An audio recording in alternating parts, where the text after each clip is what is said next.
Scientists are an extraordinary species.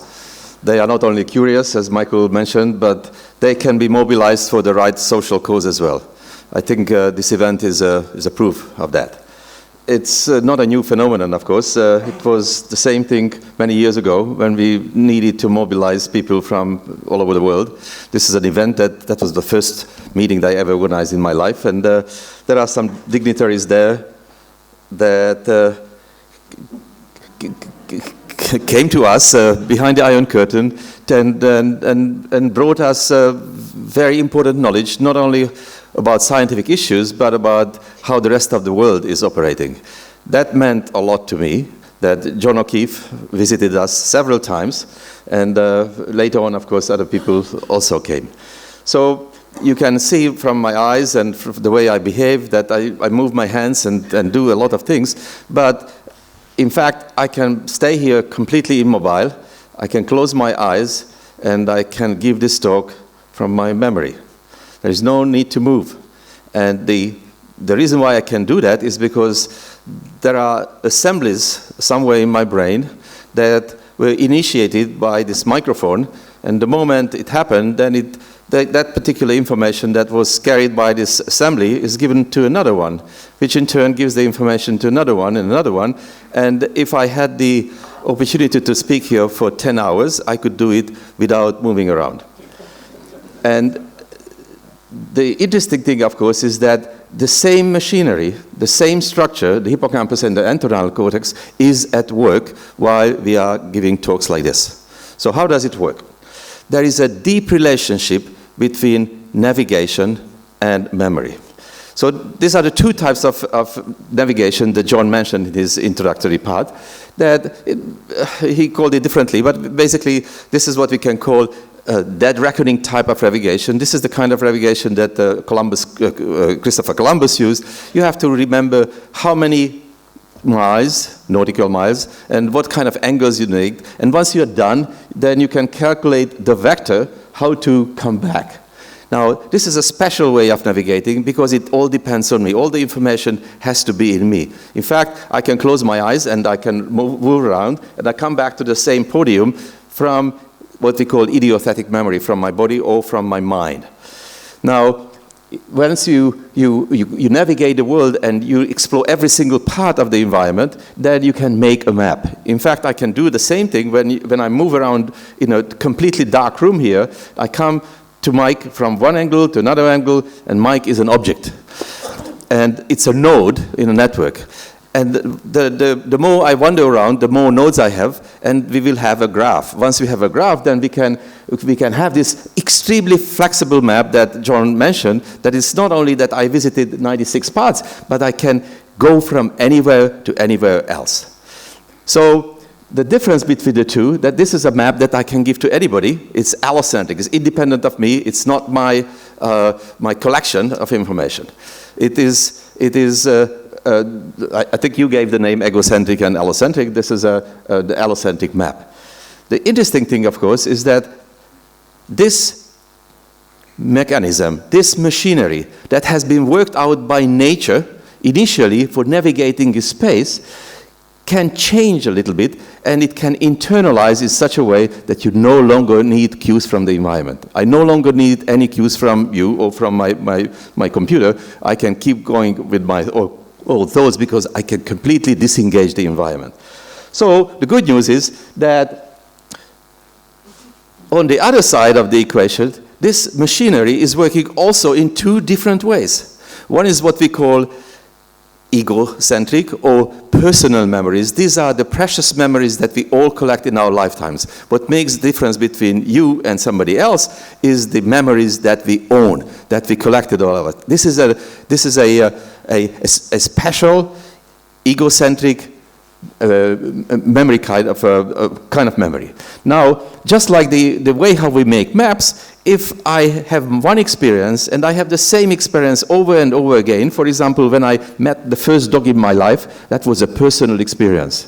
But when I met many, many, many dogs, then the spatio-temporal specific conditions of those things that led me to recognize a dog are irrelevant. We just have the idea of a dog. This is an abstract nature, it's an abstract thing, just like the map. And this is called semantic information. In order to get semantic information under regular and simple conditions, we have to go through this process. So there is a nice one-to-one relationship between the machinery that was initially prepared with the help of the external environment to navigate in space. Now what we do is we navigate mentally. We can travel back to the past, and we call it memory. We can travel forward into the future, and we can call it planning. So how to get closer to these ideas that we have written up this with Edward Moser a couple of years ago, to do experiments, but first we need a good hypothesis. The good hypothesis usually comes from theories, and the good theories are laid in books. The best book in this business is O'Keefe Donnell, 1978. The idea was back then, and it still is, that the reason why place cell 1 and place cell 2 and place cell 3 are coming one after the other is because somehow the environmental constellations make them fire. So this is a way to generate sequences. That is when we wander around, that different neurons will be active one after the other, as we have seen in 3 talks already. There is another way of doing sequences, which I call internally generated sequences, meaning that there is a self-organized system that once it has an initial condition, it just can't help. It keeps generating sequences forever. I can't help when you ask me a question that lingers in my mind and it keeps generating one assembly after the other and without any issues. So how do we test it? The good thing is I said, let's test John's idea, which means that in theory, we can freeze a rodent, a rat, here and now, but by some magic, we maintain the hippocampal theta oscillation system. The prediction of the theory is that the here and now will be carried by a subset of the hippocampal cells, and as long as the animal is in this particular place in the world, that those subset of cells should fire forever, because the here and now is determined by those subset of cells. So we can do an approximate experiment for that. We train an animal in a hippocampal dependent task, which is a spontaneous alternation task, which means that the animal can go and choose here. If it's rewarded on the right with water, he has to remember, I collected water from the right. Next time, there's no point going there. I have to go to the opposite direction. I have to alternate one or the other. The only thing that we did here, this is an old task, is that we asked the animal to run in a running wheel and face in always the same direction and run approximately with the same speed. So we have done everything in our power to make sure that the information from the world is constant. The information from the body, we call idiothetic information that comes from running, is also constant. So the prediction will be, or from the map theory, is that when we find a cell that happens to fire, that should fire forever. And we should find a lot of cells that don't fire whatsoever because they don't design or don't decide about the XY coordinates of this map here. So I'm going to show you one neuron that happens to be in this situation, and this cracking sound that everybody has shown before me means that a single neuron fires. You can see that there was some firing, and then you can see that the animal went to the left. Now, for 15 seconds, this is our criteria, that we have to make the animal run for 15 seconds. There was no firing whatsoever, the animal goes to the right. It comes back, it fires, it will go to the left.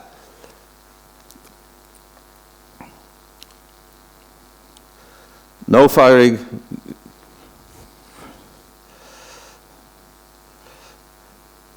You can make a prediction. The animal will go to the right. Now there is good firing.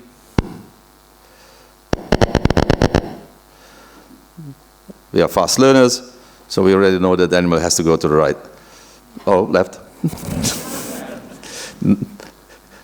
Now, what should happen now? No firing. I take votes. The animal has to go to the right. But sometimes we make mistakes, and animals also make mistakes. And the question is, what makes up the mind of the animal? Is it the mind itself or these neurons? And so this animal has been running for a while, and you could hear there was selection potential. Oops, there are two more. Now we are hesitant because we are not sure whether then we'll go to the left or the right. The cell tells you have to go to the right. But the behavior that we observe from outside, it tells us the opposite. And you can see that the animal's behavior follows the neuron. So this is good. What you have seen here is two things. One is that this neuron was active for a short period of time. It didn't obey the rule that you are here, therefore this neuron should fire forever. It just had a very short lifetime. Now, we can have many neurons recorded just like this. And this alone, this neuron is not very useful for anything interesting. Why is that?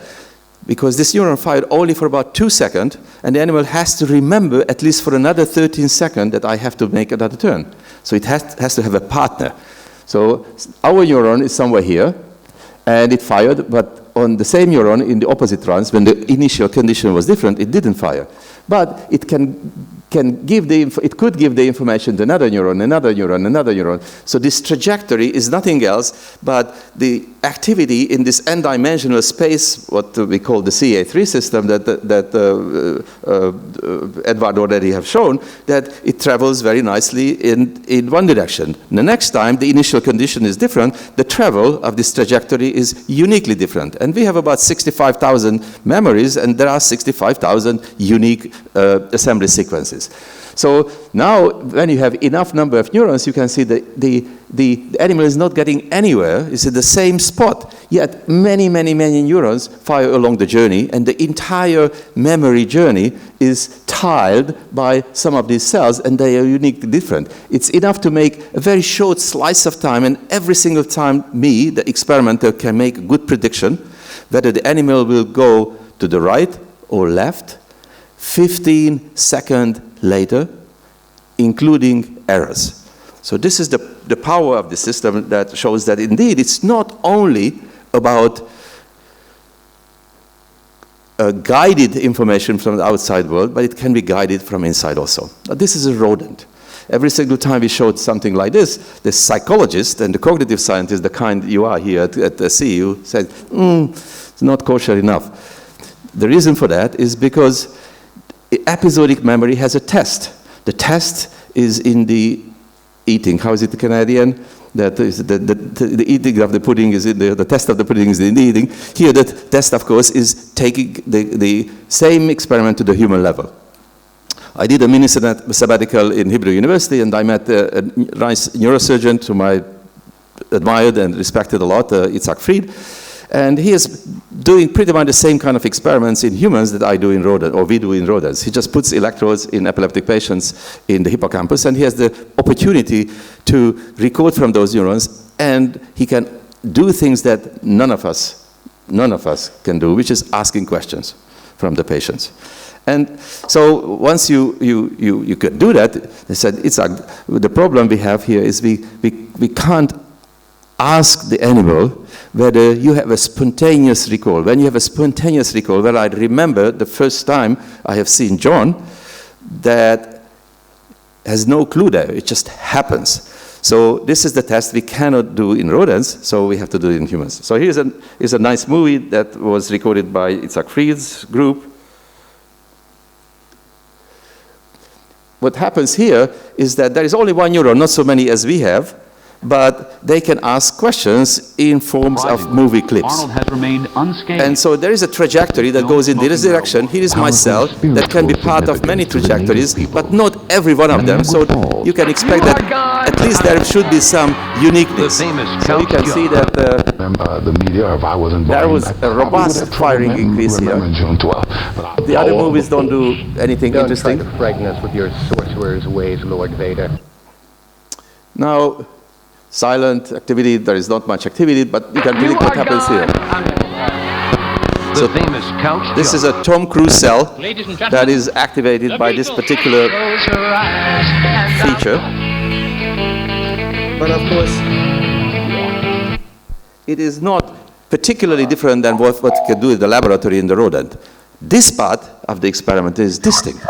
A few minutes later, the experimenters asked, what did you see? So this is from spontaneous recall. There is no external environment. And you can see that there is no activity whatsoever here, even though one after the other, the items or the movie clips were recalled verbally. And this is a very intelligent audience here. You can already tell me what's going to happen here. What's going to happen here is not what you exactly think, because first the neuron will fire, and later, about 200 milliseconds later, the person will say the right answer. So what I've shown here is that the activity initially goes from the outside world all the way through at least 5 synapses to the hippocampus. And when you spontaneously recall, the activity starts in the hippocampus and goes up and reconstructs just the way how maybe it said. There's a memory is a reconstruction, and this is shown very nicely here. So this is the kind of things that the hippocampus can do, both during navigation and memory recall, when the animal is awake and attending.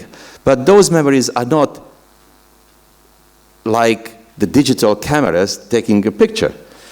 In fact, there is time to consolidate that information, and that happens after the initial experiments. And the hippocampus, like many other structures in the brain, is at least show 2 different states. One is what we call the interactive state or preparatory state. The other one is the consumatory state. And when we record from the hippocampus, you can very beautifully see that there are 2 distinct patterns. Anybody in this room can tell me that this is different from this one. And if you look at if we are looking at the electrical activity of the hippocampus, we can tell precisely what the animal does. We can't tell where the animal is. That's what needed for the grid cells and the place cells, but we can tell exactly what the animal does. So I call these sharp wave patterns, but we zoomed in a little bit, and then you can see it's a little wiggling of the trace here. It's called ripples, baptized by John O'Keefe. So now I combine the 2 and say these are sharp wave ripples because they have 2 different mechanisms, but they are useful for something. And I was convinced very early on when I've seen that this is an extraordinary pattern for the following reason, that this is the most synchronous pattern in the mammalian brain. It starts from here, in the CA2 region, it goes up and goes to the entorhinal cortex, and it broadcasts from the entorhinal cortex to the entire neocortex. So what can it do? Well, I have my own movie.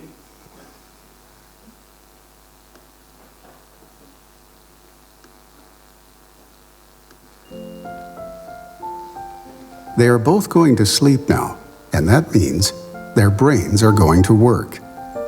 Because when mammals sleep, our brains are active, consolidating our memories.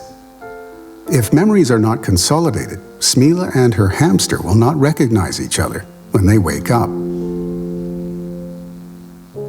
This is Gyorgy Buzsaki. Sorry for the He won the advertisement and Brain stuff like Prize that. in This is part of it. 2011 for I his couldn't get it out. contribution to the discovery of how this memory consolidation works. Dr. Buzsaki is a professor in neuroscience at the New York University School of Medicine. In his laboratories, scientists study how the internal structures of the brains of mammals communicate, and how daytime impressions are secured as memories while we are sound asleep.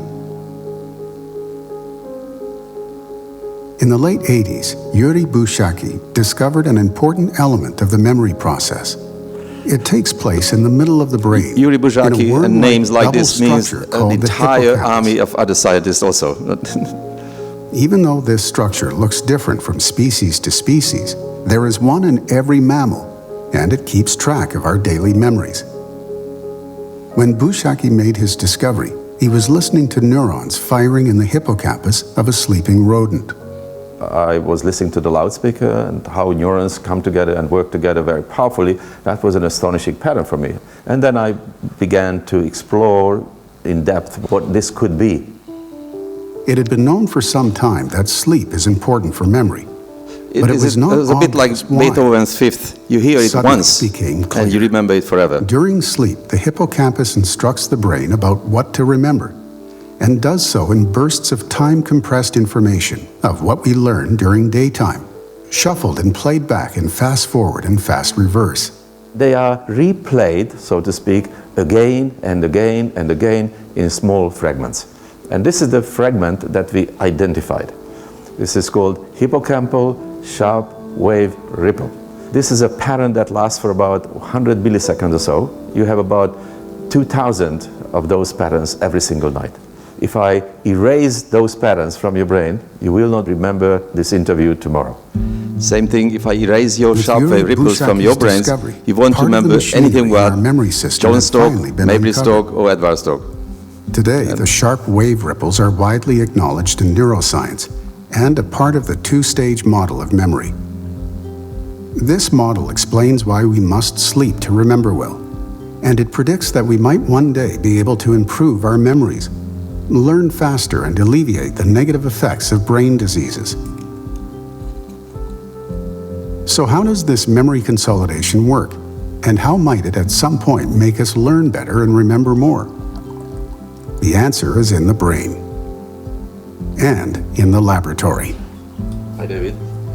Are we in the hippocampus yet? We are. Humans, rodents, all mammals seem to consolidate memories in the same way. While awake, the brain processes information and stores it transiently in the hippocampus, exactly where Buzsaki made his discovery. And that makes sense, because the hippocampus is now known as the work desk of our memory. What happens during stage one? You are listening to me, we are having a conversation, and fragments of this conversation are detected and stored transiently, mostly in the hippocampus. Neural information about sounds, feelings, smells, visions, places, persons, or whatever we experience is stored here during the first part of our two-stage memory. But just like a work desk is limited in size, so is the hippocampus. The brain needs a library for memories, a safe place where it can consolidate important information so we can retrieve it again. Where are the bookshelves in the brain? Right here, in the neocortex. The large areas in the outer brain where the information was originally processed. These are the areas of the brain that receive the nightly flashes of compressed memories. What Buzsaki saw decades ago was the hippocampus writing memories on the neocortex, organizing memories like a librarian returning books to the shelves after use. This is the second part of the two-stage memory model, and it rounds up the role of the hippocampus in the brain. The hippocampus is if you want, is an appendage to the large neocortex. Its inputs are coming from the neocortex, and its outputs are going back to the neocortex. So this structure cannot do a lot of things. The only thing that can do reasonably well is modify its inputs and organize its inputs. And this is exactly what the hippocampus is about, is organizing the different information that are stored in different parts of the neocortex. This process of organizing memories goes on night after night. And it turns out, if the nightly flashes of information from the hippocampus are disturbed, so are the memories. Memories can be manipulated during sleep. We can erase memories, we can make memories disappear, we can make memory impairment pretty easily. The interesting thing would be, of course, how to improve them. Good afternoon, Mr. Shane. This is an important challenge, because many diseases like epilepsy or Alzheimer's disease involve disturbances in the communication between the hippocampus and the neocortex. And that creates memory problems, as it happened for Richard Shane, who had epilepsy before he was finally cured with brain surgery. For 22 years, I had roughly, what I'm aware of, I'm not sure how many I had when I was sleeping, but I had 3,000 seizures. Could the memories of patients with epilepsy be helped if the communication between the hippocampus and the neocortex is brought back to normal? Every single animal model of Alzheimer's disease and autism comes with a distorted form of sharp wave ripples. So we know that that pattern is impaired. So now the question is how we can change the balance between the abnormal patterns and the normal good sharp wave ripple patterns. Can we restore them by any means? Improving the memory process is a huge challenge for neuroscience, but it is one of the promising perspectives of the work in leading laboratories. That one day we might succeed in this challenge. One day it might be possible to secure more people, the consolidated memory of a good night's sleep. So, sorry for the propaganda part, but the short story predicts at least two things. That if the substrate is the same for making maps and making memories, then erasing these sharp waves should have an impact on both. So the first experiment is a simple one. Erase every possible sharp wave ripple during sleep. And we can do it in a rodent, in a complicated way, doesn't really matter. But what the goal here is that the animal learns that there are 3 arms in this multiple arm maze, and they have to find food there. After every single learning session, we put the animal back to the home cage and then erase every single clip where this replay occurs. The sleep is not affected at all. All you have is a sleep without sharp wave ripples.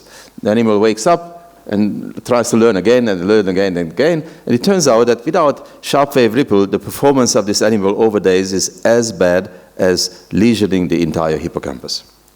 So this is a very important and interesting pattern. So let's zoom in and see what happens in these particular time windows, which is about 50 to 100 milliseconds when it occurs. So here is a situation very similar to what you have seen before, when the animal is asked very simply just run from here to here and back, and there is reward and there is reward.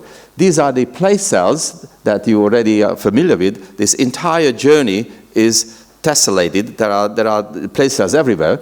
But before the animal runs, it sits there, and then there is a sharp wave there. And you ask what happens during the sharp waves. And you can see that here, at a single time window, only a few neurons fire. Here, nearly all of them fire. This is the most synchronous pattern of the mammalian brain, as I mentioned before. But the interesting thing, of course, is that before the journey, subconsciously, if you want, recapitulating or planning, whatever the term you use, the sequence is the same as the sequence on the track. And at the end of the journey, the animal is rewarded. Now, the animal recapitulates the journey, but in the reverse order. So that's an interesting thing, that we can manipulate time and space back and forth during this short patterns in waking state, but also during sleep. So I'm showing you an example here. Now we have many more neurons. The entire track is represented by at least one type of a neuron. And then we can ask, can we reconstruct, what can we think about these patterns that occur during the sharp waves? If we had to put the animal's activity back into the brain while imaginarily the animal is running on the maze, this is called the Bayesian reconstruction method, can we put the animal somewhere here at the beginning or the middle of the end of the maze? And you can say that works very well during waking. But it works equally well during sleeping, both forward and backwards. So this is indeed a good pattern, and I have shown you in the previous experiment that we can indeed interfere with the consolidation of the memory. Now, if the consolidation of the memory is analogous to consolidation or stabilizing a map, then you can ask what happens in a learning environment with place cells. So we now use a different manipulation, which is optogenetic, a different maze. This is called the Honeycomb Maze. There are many, sorry, what is it called? Honeycomb is your terminology. Okay, this is a complicated maze with 96 holes, and only 3 of them are baited. The animal has to learn that there is water reward there. And we wonder if the animal learns something, whether the place cells remain stable, and is there any role for hippocampal sharp waves here? All we have to do is when the animal is rewarded and there is a sharp wave here, we have to erase it, or at least erase part of it. So I'm just showing you what happens in this situation that the animal learned already every day. The animal is very familiar with the task. It's just the kind of thing that we have when we go to the airport and leave our car there, that where did we leave the car? And the animal is asking itself is that, where is the water? Yesterday it was here, I can't find it now. Now I have to find a new constellation of these 3 things. And as you can see, the animal is walking around for a long time. In fact, it takes about 5 minutes before it collects all the 3 rewards. But by the end of the day, it goes pretty fast. Oops.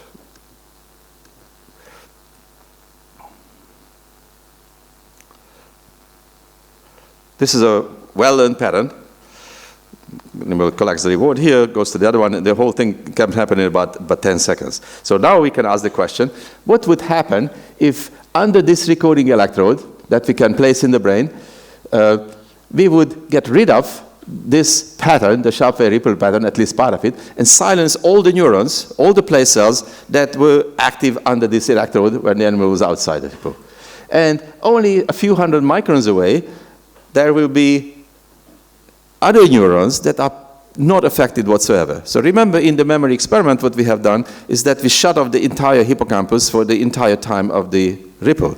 Here, we leave everything normally. The animal can learn. Only a handful of neurons are affected, and we ask, what is the, how do those neurons behave, this handful of neurons, which were silenced during the sharp wave activity, that they were not part of this concept. They didn't have an opportunity to interact with the other place cells. And the answer is very simple. This is a control experiment or control recordings. There is no sharp wave erasure or killing, and you can see that the place cells are pretty stable. But those neurons that didn't have the opportunity to be part of the game, because at the time when neurons were interacting strongly with each other, they were silenced. You can see that the stability is pretty low. Overall, what I have shown in this experiment, indeed, that sharp wave ripples are necessary for both memory consolidation and perhaps for consolidation of the spatial map. So to summarize, cortical circuits have dual functions. One is they can respond very effectively to environmental cues, but when those environmental cues are not present, they just can't help. They self-generate their activity and work within. And that work is not going away while we fall asleep, because in fact the brain is very active during sleep, but in a different dynamic. Perhaps the most important takeaway message is that spatial navigation created by nature for the animal to find food is the way how to create an internalized version of that, and then we can mentally travel back into the past or forward into the future. And you may still remember the last two conclusions, that hippocampal sharp wave ripples are necessary for both memory and creating the spatial map. And thanks very much.